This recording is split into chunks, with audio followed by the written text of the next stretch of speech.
It's embarrassing for him. It's embarrassing for his cohorts in the Republican Party or the people that are called MAGA. It's an unnecessary expense, and it's going to make him look like a despot, like a petite little dictator.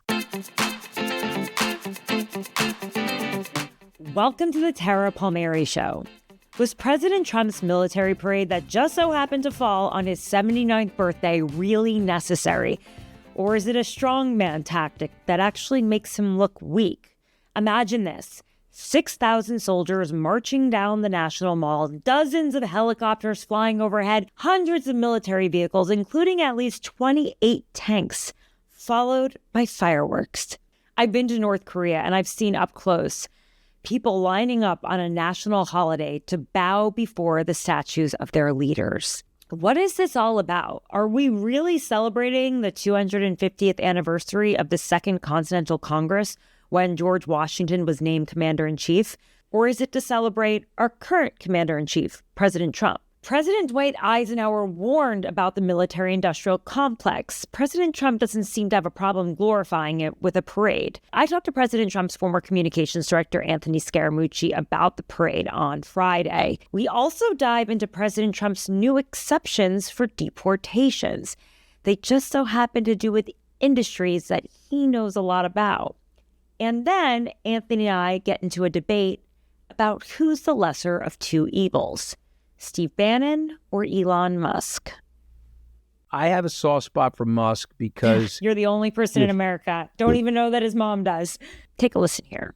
Anthony, thank you for coming on the show. Welcome to the Tara Palmeri Show. I want to talk to you about everything that's happening this week. Craziness all around. We're recording this on Friday. We'll probably drop on Sunday night, but this military parade, are you going to be watching from the comforts of your home just to see exactly what's going on? I can't even imagine it if there's going to be thunder and lightning rolling as these tanks are going down the National Mall. Wrong. I mean, something's wrong with Trump, right? I mean, I know we all sit here, we try to pretend there's nothing wrong with him, but like, there's absolutely no reason to do this, right? Think about what Dwight Eisenhower would say about something like this. And he was a 5-star general, ran the European theater, 2-term president. He'd be like, this is just so completely unnecessary and so odd that he would be wanting to do this. But what I will be watching on June the 14th, which is tomorrow, is Leo the 14th is actually going to be zooming into a Catholic mass in Chicago. There's supposed to be, hundreds of thousands of people that will be listening in as well. So there's a big mass going to happen, and he won't be there personally, but he'll be zooming in. So I'm definitely going to be listening to that. I think that mass is well-timed as a good counterdote to the nonsense that the president's doing in Washington. Yeah, it's counter-programming. It's embarrassing for him. It's embarrassing for his cohorts in the Republican Party or the people that are called MAGA.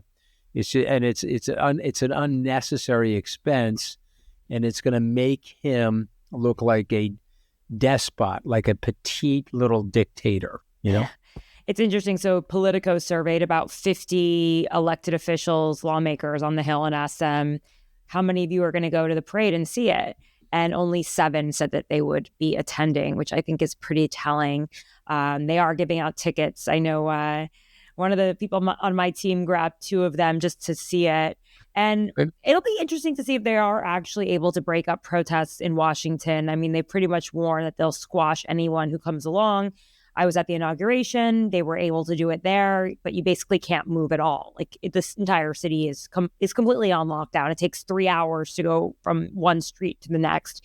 And that's pretty much the only way that you can really pull this off. But I'm sure a lot of people are going to attend in an interest just to see him and to see what's going on there. Meanwhile, in New York City, where you and I are, there'll be, the No Kings protest in Bryant Park. Yeah. And I might go check it out. I don't know about you. What do you think about these No Kings protests? I want to see what's going on. Well, it's a little bit of bragging. It's not even humble bragging. It's bragging. My son, Anthony, whose screen name is Tony Moochie.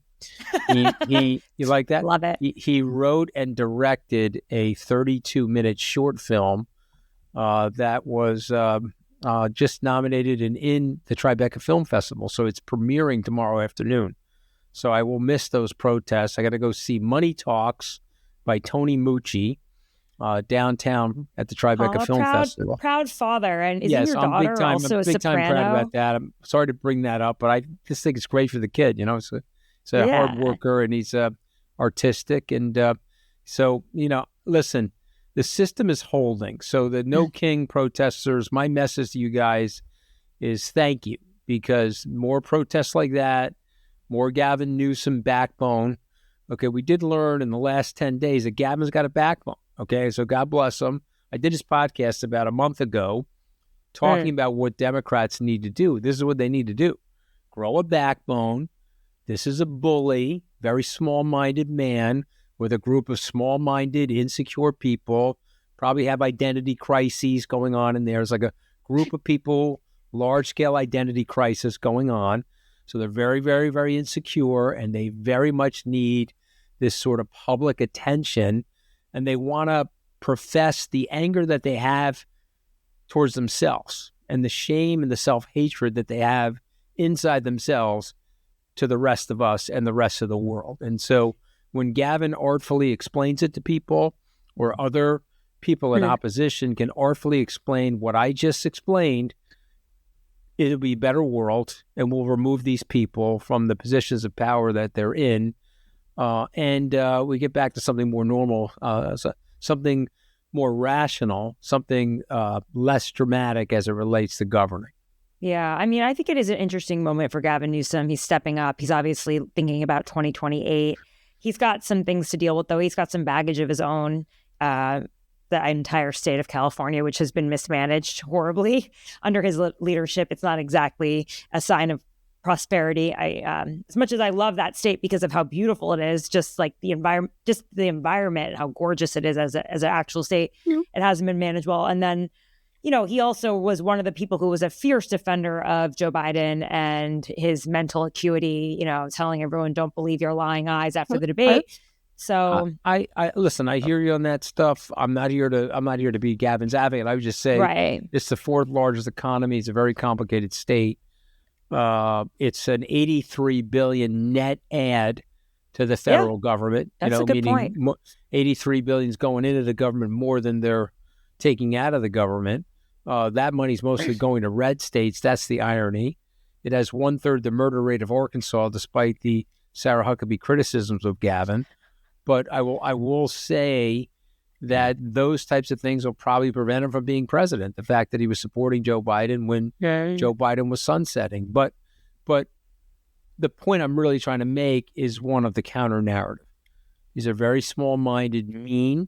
They're very cruel people. If you have the public opinion on your side as it relates to immigration, and President Trump does, I have to be honest with the American people, he does. How do you want to handle that? You want to handle that with the grace and the kindness and the humility of Abraham Lincoln?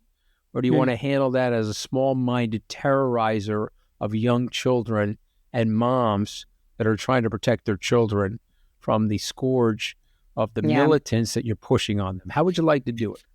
Okay, now I'm all for getting rid of illegal aliens that are committing crimes in the country.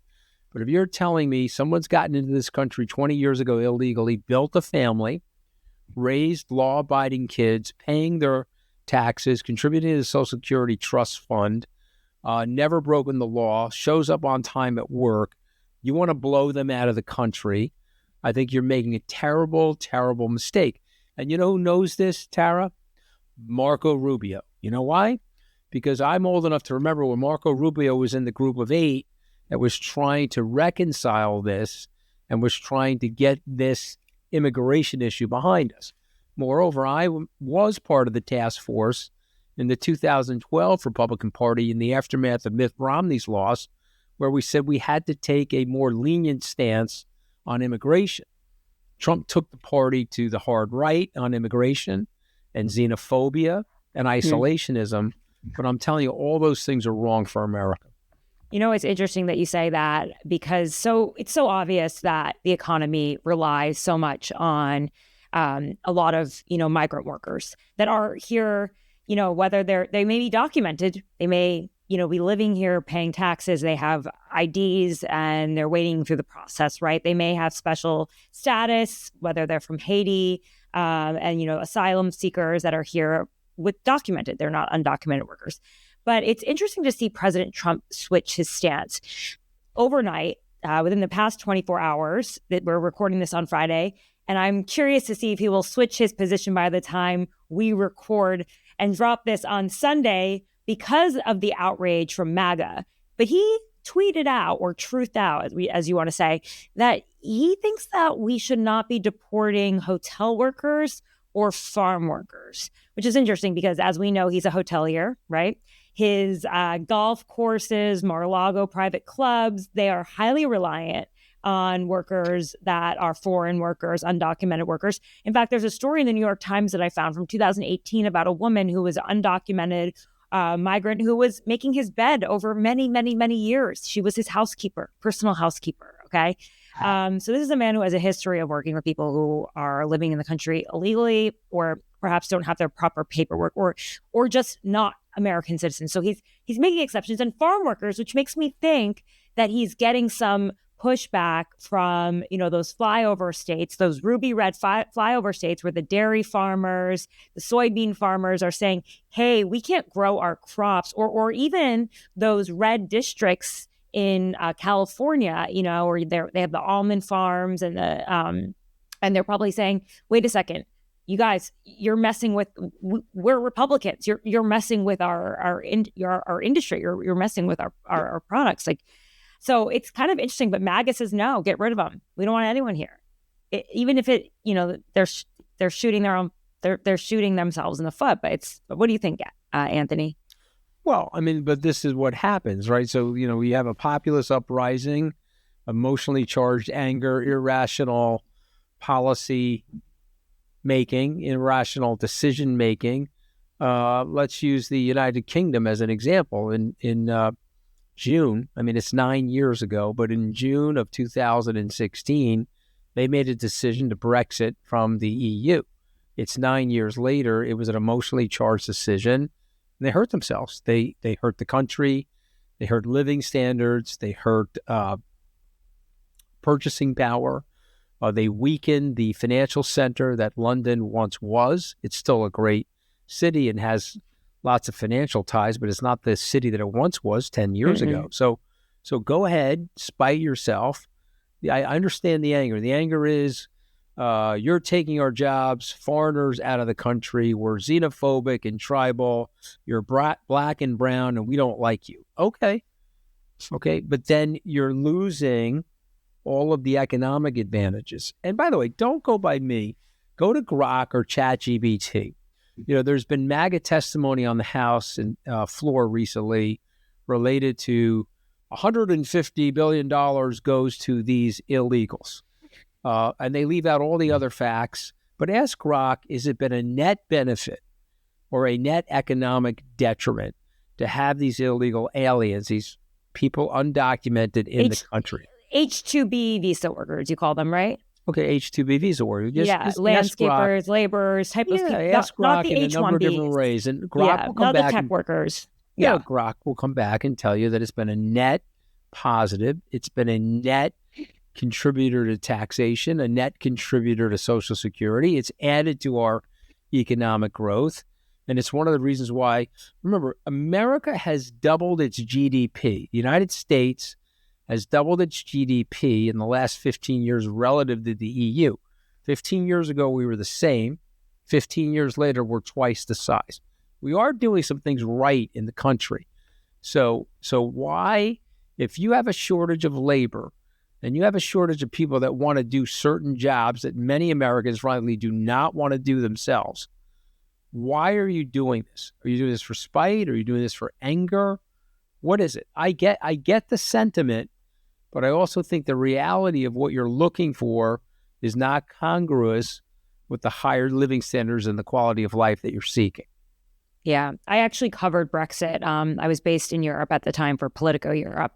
And you're right. It wasn't a campaign based on a lot of logic. It was a campaign based on fear. Nationalism. Of the other. And the other wasn't the brown person, right? I mean, the other person. No, seriously, the other person.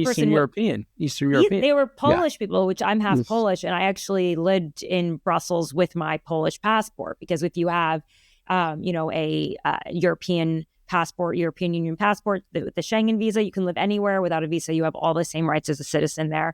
And I would go there, and they'd think you're an American girl. So I'd go to the UKIP conferences. They're kind of like CPAC or like our, GOP conventions. Nigel Farage, yep. Yeah, exactly. And these old colonels, they'd open up to me and be like, the Poles are taking our jobs or this and that. And then I was like, they just think they're talking to an American girl. So I felt like actually when I left the conferences and when I would leave the small towns that used to be labor towns, sort of like how what used to be blue collar Democratic towns in our country, I would come back to my editor and I would say, I really think Brexit's going to happen. And I really believed it. And even, a lot of the immigrants from India and Pakistan, they would tell me the same thing, that they wanted Brexit to happen because they were afraid of these laborers from the East. And I felt the same thing before Trump as well. I was like, there is just President a wave Trump got that right. I'll tell you a very quick story. May of 2016, I was flying with him on his plane, various campaign sites. I had asked my research team at Skybridge to run an economic analysis of the impact of the Brexit. And I was on the plane with him, sitting across from him. What are you doing? I said, this is what I'm reading. He said to me, well, what do you think is going to happen? I said, well, they're not going to Brexit. He said, they're not going to Brexit. I said, no, they're not going to Brexit. And I went through the economic rationale as to why they were not going to Brexit. You were wrong. And you know what? Yeah, but let me just tell you what he said, because it's very instructive. President Trump has great political instincts, so you got to listen. He said, you are completely wrong. You're another Wall Street dummy looking at it through your economic model. Exactly. This is an emotional decision for those people, and they're going to Brexit. And I said, really? I said, oh, I'm okay. And then he said something else, which I'll share with you, which I always think about. He said, you're a Wall Street guy, right? I said, yeah. He goes, so you're socially inclusive, you're socially liberal, and you're fiscally conservative, right? I said, yeah, I am. That's what most Wall Street people. He said, you know what my base is? I said, no, Mr. Trump, what's your base? My base is social conservatives and fiscally liberal. They want the government spending. And by the way, we used to go to rallies and people would have signs up. They'd be like, get your government hands off my Medicare. And we'd be, or Medicaid. And I was, excuse me, that's a government program. And they'd be like, oh. Yeah, he completely co-opted a Democratic base. Yes, he is a left-leaning on most things populist. He's a right-leaning on most things authoritarian. And he's not a Republican. This is a personality cult driven by the whims of policy of Donald Trump. And so I laugh. I mean, I feel bad for Thune. I really do, because Thune thought he was a good guy. He gets up in the morning and he works out. He's got the whole Midwestern shtick about him, but he's really just a spineless baby. You know what I mean? He can't stand up to Donald Trump. And by the way, McConnell finally at age 83 is admitting to the world how much he hates Donald Trump. He's just actually saying it in public now. Yeah, but I think these guys are all pathetic. I look at all of them and I'm just like, they can't have no standing. Think there are no red badges of courage anymore. And I find all these men to be pathetic. Like you don't agree with him and you're afraid of him. Oh my God, it's ridiculous. It's ridiculous. Begging to go to the congressional picnic so that it's kind of sad. I'm like, you're grown men. You are nothing like the men that we read about in history books. I am not. I just think in this period of time, we're going to kind of look back on it and see how they fell in line. But here's my question to you. Let's look ahead into the future. What happens when 2028 rolls around? You may end up getting like an anti-nausea. I mean, I'm ready to throw up thinking about how bad these guys. You may get an anti-nausea sponsorship or something. Well, yeah, sponsored by Maalox, you know what I mean? Yeah. Right. But I just wanted to think ahead though, Anthony, because this is obviously not the Republican Party. This is the Trump Party. This is the MAGA cult, whatever party you want to call it. Yeah. So what happens when he's gone? Because I personally don't think that his son has the same charisma to lead it. I don't think he has that power over the base that his father has. Okay. And JD Vance, I think he's a placeholder, frankly. I don't think JD Vance was selected. You don't think it's JD Vance, Donald Trump Jr. as vice president? No, the other way around. Donald Trump Jr. J.D. Vance. I mean, that was, no. Okay. Junior's not taking second fiddle. Okay. I think, and I also think, sure, I don't even know if J.D. Vance is going to be the running mate. It's a hard thing to be his vice president. Look at Mike Pence. He can't even go out of the house. I mean, listen, J.D. Vance is already, you remember that scene in Fargo where the guy goes into the wood chipper? I mean, J.D. Vance is going to end up in the wood chipper, like all these guys, like Pence did. So who is the next one? Is it like Steve Bannon? Is that who rises up and he runs? No, I mean, Bannon, thank God Bannon is so ugly, right? I mean, he's smart. He's like eloquent. I think God made him ugly to protect us, protect the civilization, So, yeah, no, it won't be Steve Bannon. By the way, he's so intellectually dishonest when you really listen to him, because I do listen to his podcast because I really got to understand where he's going and what the people are listening to, the shit that he feeds people. And he's so intellectual. I would just love the opportunity to debate him so we can have a real conversation about what America stands for, what the ideals of America are, what the idea of America is. It's not to wall it off from the rest of the world. It's a experimental platform that we have proven to the rest of the world in 250 years that we can live together, we can cohabitate on this continent in peace based on sound ideas and all of us equally being subordinated to the law. Okay, yeah, and these bozos want to snatch power, concentrate power, and secretly and not so secretly, they think that democracy is obsolete. And that's the exact line that Peter Thiel said at one of these conferences. You can go to YouTube and hear Peter Thiel say that the democracy is obsolete. They believe that. Yeah. Okay, they believe they know better, Tara. They don't know better. Democracy, as Churchill said, is a bad form of government, perhaps the worst form of government, until you consider all the other forms of government. And we have 5.7 billion people living under some type of authoritarian structure in this world today, and we need each other. We need to protect each other and educate our children about the value of the democracy, the freedom that leads to all this economic prosperity. And these bozos want to take it from the people. And they want black and brown people running scared from ICE. That's what these bozos represent. And whatever you think of Newsom and whatever his chances are, I admire the fact that at least he's standing up and calling it for what it is. I admire the judge that said you got to give the National Guard back to the governor, dummy. That's called federalism. Okay. And I admire the fact that there are members of the system and checks and balances that are holding against this sort of ridiculous nonsense. Yeah. Well, I invite Steve Bannon to come on my show to debate you, because that could be fun. Fuck him, please. He would never do it. But by the way, tell him you will not be sitting in the middle. He can pick the moderator. Okay? Why? And we'll come on. Why not me?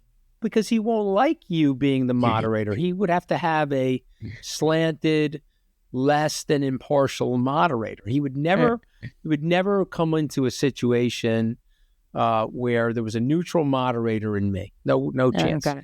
Well, I do want to ask you, in the war of, Elon Musk and Steve Bannon, who do you side with? I'm with Musk. Wait, why? Why am I with Musk? Yeah. Well, because Musk has got Asperger's. He's on the spectrum. So he didn't handle DOGE right. He was too cold with DOGE. He hurt a lot of people who had longstanding government jobs, and he did a lot of things that I wish he didn't do. But Musk, to me, in my interactions with him, and I have to fully disclose to you on your podcast that I am an investor of his, he's trying to do the right thing. He doesn't have great emotional intelligence. He doesn't have great situational or social awareness. He seemed pretty cold to me. Like, I have, family members who have Asperger, autistic, and they're very kind people. They don't. I'm not blaming his coldness on that. I'm just saying that he does have he misses social cues. He has a lack of empathy. He mocks people who have less than him and need, resources. Look, he basically cut all of the aid to Africa, where people are digging up their own graves. I think it's going to be a very long-term stain on his legacy. And again, his own AI, if you ask the damage he's caused, unfortunately, lots of people have been put in jeopardy as a result of the cuts and the stupidity. So But he wasn't always like this, Anthony. You know, he wasn't always this type of person. I'm not a Musk apologist. I like to call balls and strikes. I just see him as a flawed guy who got over his skis and did end up seeing Donald Trump for who he really is. He just apologized to him this week. Well, he said I went too far. He did for political expediency. He knows he's got rocket contracts and he's got Tesla and he's got Pentagon satellite contracts. And so he bit his tongue for political expediency. But the rawness of Elon Musk was it's time for a third party that's more in tune with the average American. And raw Musk is that Donald Trump is a malevolent bad guy, which he is. Donald Trump is a bad guy. I don't think that Elon Musk thought to himself, Donald Trump is a bad guy. That is why we're breaking up. I think Elon Musk thought, they're kicking me out. I don't like this feeling of being out of the White House. I'm going to go nuclear on Donald Trump. Okay. I think if Donald Trump kept him in his circle, this wouldn't happen for at least another few months. I mean, there would be a personality clash at some point because, like you mentioned, I think you're right about that. There was inevitably going to be a personality clash, but right. I think Musk is a better whatever Musk's foibles are, and you can lay out the negatives, and many of those I will agree with. He's a better guy than Trump, and he's a better guy than Bannon. I don't know. I just think he seemed to be upset that he wasn't benefiting from crony capitalism patronage from Trump anymore. I think he saw that he wasn't getting his NASA administrator in place. The big beautiful bill was hurting the tax breaks that he would have gotten for for Tesla. I think he thought to himself, I'm getting a bad deal. I'm going to throw a temper tantrum in front of the world and then defame and slander people. And also, by the way, everyone who needs entitlements, welfare queen. It's your show, and you're entitled to that analysis. And I'm going to let you have it. It's your show. But I think it's not deep enough for me to be candid, because he said that Peter Navarro was as stupid as a bag of rocks. And then his next tweet was, I have to apologize to the bag of rocks for the comparison. So but he was stupid as a bag of rocks because Peter Navarro's trade deal, like his trade. But you see, but that's his subtle hurts his business. No, it's all about his business. But that's a subtle way of him telling you that Donald Trump is as stupid as a bag of rocks, because Navarro and Trump's trade policies are perfectly handprinted to each other. But he only cared about the trade policies. Tara, that was messaging. But what about HHS? Like, what about the Health and Human Services and the National Institute of Health, where they're actually doing life-saving work? And those people they have to, we're going to find there'll be the epilogue or the epitaph of DOGE will be that it costs us more money because we're going to have to restore those cuts. I didn't agree with those cuts. And not even more money, but like the loss of life. Because think about this, okay? I had a doctor on the show recently. She's working on blood thinner technology that would save lives. All of their funding got cut when Elon Musk said to HHS, 35%, you have to cut 35% from HHS. There is so much research that is happening right now in development that, frankly, pharmaceutical companies don't want to do because they make more money from us being sick, right, than they do from the cure. The government has to often fund these things. He doesn't care. I mean, we can't even check if there's lead in the water that kids are exposed to. How are we supposed to know if the formula kids are getting is, he didn't think about the actual toll on everyday people. Like, maybe really, really rich people won't be impacted by what Elon Musk did, by the cuts that he made. But everyday people will be. And a lot of really poor people around the world. I think rich and poor people are impacted because the NIH stuff is life-saving technology. Rich and poor people have genetic disorders and cancers and all different types of things. So I think everybody's uniformly impacted. I did a 5-part miniseries with Katty K on Elon Musk for The Rest is Politics US. Okay. And in the research and in doing the thing, I would say to you, like I said to our viewers and listeners, that he went into government thinking he could make radical cuts and do radical things like he did at Twitter or like he did informing XAI. And you can't do that. I'm one of the business people in our country that you cannot run the government like a business. I'm one of the people in the country, even though I had an ill-fated experience in government, studying government, it's a totally different process and there's a totally different thing going on in the government than in business. Business is for profit. and government is for safety of citizens, security. It's for health.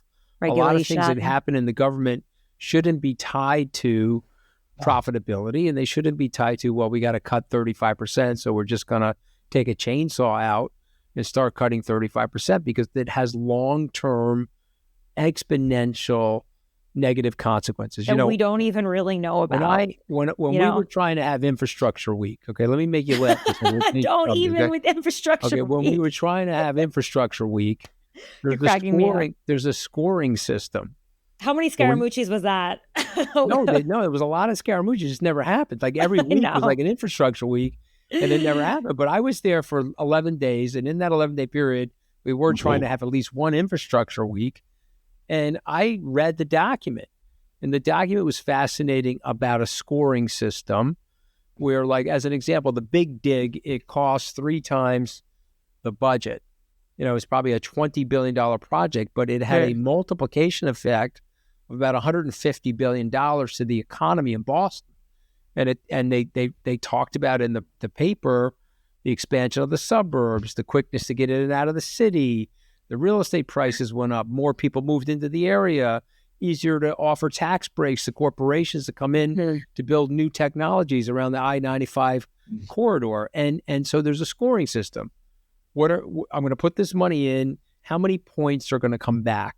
And what Musk did not do and what DOGE didn't do is look at that scoring system for those projects. So if I'm spending $10 million in NIH and I come up with a cure that may save me $500 million in Medicare, do you see what I mean?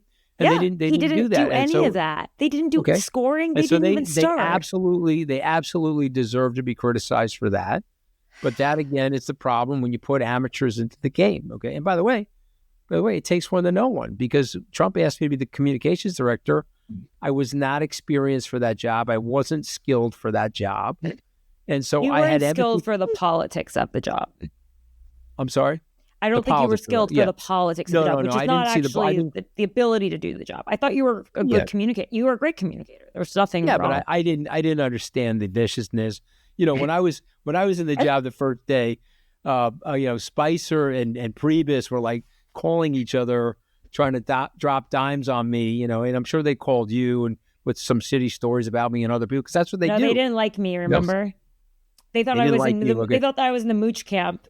Right, not you, Tara, but you know my point. So they, I had journalists come up to me and say, "Oh my God, Spicer called me 7 times with some stupid story." You know what I mean? I don't know. I guess I was having sex with a chimpanzee or something like that, and you're lucky your enemy wasn't that bright.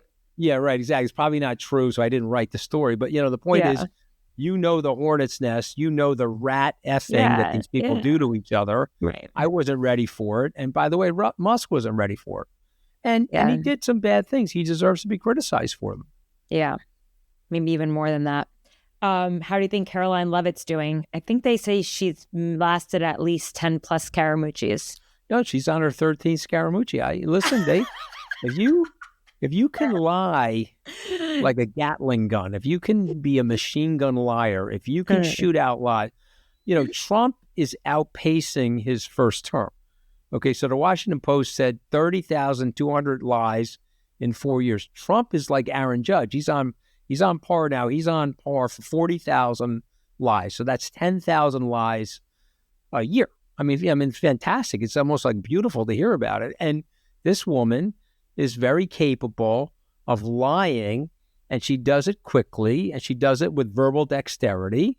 And I think it's funny. And I listen, she was 19 and an intern in the White House when I was there. Okay. And so God bless her. She's now 27, and she can lie with impunity, and she can lie without shame. And she's worked really hard, because she was not very good in the beginning. She's worked really hard at this. Okay, but done I'm just letting you know. Radio interview. I'm telling you, she's a really good liar now. And by the way, she'll last a very long time, because part of the job is go to the podium and be a machine gun liar on my behalf. Yes, Mr. President, I look forward to doing it. That was not something I could do, by the way. That was another reason why I was getting my ass fired. You actually called on CNN And I was allowed in the briefing room for the first time in a very long time. I let you in the briefing room. That was another big debate, which we can talk about. But I also... Yeah, we can talk about another time. Also, CNN hadn't been called on in several months. And so I literally, when I got to the podium, I called on CNN first to send a message to people that we should have a free and fair press in our society. And remember, the press is there not only to check people in power, which you do a very good job of, but the press is there to tell our young people they can speak and think freely. Freedom of speech, freedom of the press. When you tell young people they can speak and think freely, they go on and create Facebook. They create Apple Computer. They create Google. Other countries that limit the speech, they got to steal our ideas. They steal intellectual property in countries where second graders are told they can't demean or talk about the political leaders. And so don't forget how sacred... We show that you can challenge authority. We show that... But also it creates entrepreneurship and risk-taking. Yeah. And it creates belief that my mind is free, and so therefore I can experiment in innovation. Right. And so we can't take for granted our speech freedoms. Trump wants to beat people up that are protesting, and he says from the Oval Office, we're going to get really harsh and rough on them the way he talks. I mean, it's just it's imbecilic nonsense is what it really is. And it shouldn't really be tolerated, by the way. He also threatened Musk last week. He said if you start to support Democrats, there'll be dire consequences. Yeah. Okay, that's a fascist sentence right there, okay? We can pretend otherwise, but that is a person in a political position saying that they're going to use the force of the government against a business person, okay, for their constitutional right to exercise free speech and their constitutional right to pick or choose whatever candidates they would like in the process of an election. So, okay, but we tolerate this from Trump. He's numbed us because he is really good at what Bannon would call flooding the zone. So now we've normalized very aberrant and very abnormal behavior. Yeah, I guess not a lot of people were really willing to defend Musk in that fight for the reasons we talked about earlier. But listen, I have a soft spot for Musk because... You're the only person in America. Don't even know that his mom does. Maybe he's an innovator. He's done a lot of interesting things. Here's the thing I would say to Elon. When the Model S came out, you had 49% of the country know who you are, 70% of those people. So 70% of those people had a favorable approval rating. Okay. And now you have 65% of the people 91% of the people know who you are. And more than 65% of those people have a negative approval rating. By going into politics, you went from being Tony Stark to Tony Dark. And you got to get some cold water on your face, reevaluate what you're doing, and see if you can rebuild your brand and your reputation now. Yeah. Well, Anthony, thank you so much for your time, for coming on the show. We'd love to have you as a regular. People who wear red though. I mean, it was like a red. Yeah, put your red on. Put your red on. And does red mean you're a Republican? though? I thought you were like a neutral person. Are you a Republican or no? I've got a newsletter called The Red Letter on Substack. Right. Red is important. It's bold. $70 a year. Yeah, $70 a year. Thank you for supporting me. I'm a subscriber. Yes, I know exactly what it is. Yeah. But I'm just saying, why is it called red? Is it because you're a Republican now, or what happened? No. The Red Letter is the most important font in a news story, in a newsprint. And it's bold. It's a little daring. It's a little, all right. It's important. But no, I'm not channeling any sort of political. I'm asking. I'm just asking the question. I also have purple behind me as my set. You're right, though. Get Steve Bannon on for the debate. That would be a fun one. I'm going to text him. I'm going to say, listen, Scaramucci's down. I'll moderate. He's not going to do it. We dare you, Steve, okay? Yeah, no, he's not going to do it. That's fine. He's going to think, because it's a specious argument that he's making about, it's not even understanding, I have a book in my office called The Language of Liberty, and I try to open that book once a day when I'm home, and I read 2 or 3 pages. It's the original text and the original writings of Abraham Lincoln throughout his life. It's not just a inaugural speech or the Emancipation Proclamation or things like that. It's his writings. It's what he was saying in the formation of the Lincoln-Douglas debate, the ideas behind his candidacy, some which were successful and some which weren't, when he ran for the House of Representatives and lost. And in there, you can see the footprints of the founders, the fingerprints of the founders in Lincoln's mind as he's trying to explain how special the country is. And these people want to desecrate it, and I don't. And so I'm up for that debate all day, any place, anytime. Okay. I'm gonna text him. We'll see. All right. Thank you, Anthony. All right, red letter. Thanks for watching the Tara Palmeri Show. I want to thank my producer, Eric Aminate, my booker, Jane Fusco, my team of researchers and social media. That's Abby Baker, Luke Radel, and Sarah Carney. I'll be back again this week, but you can always find my reporting by going to tarapalmeri.com. That's TARAPALMERI.com, and signing up for my newsletter, The Red Letter, where you will get my exclusive reporting straight to your inbox. See you again soon.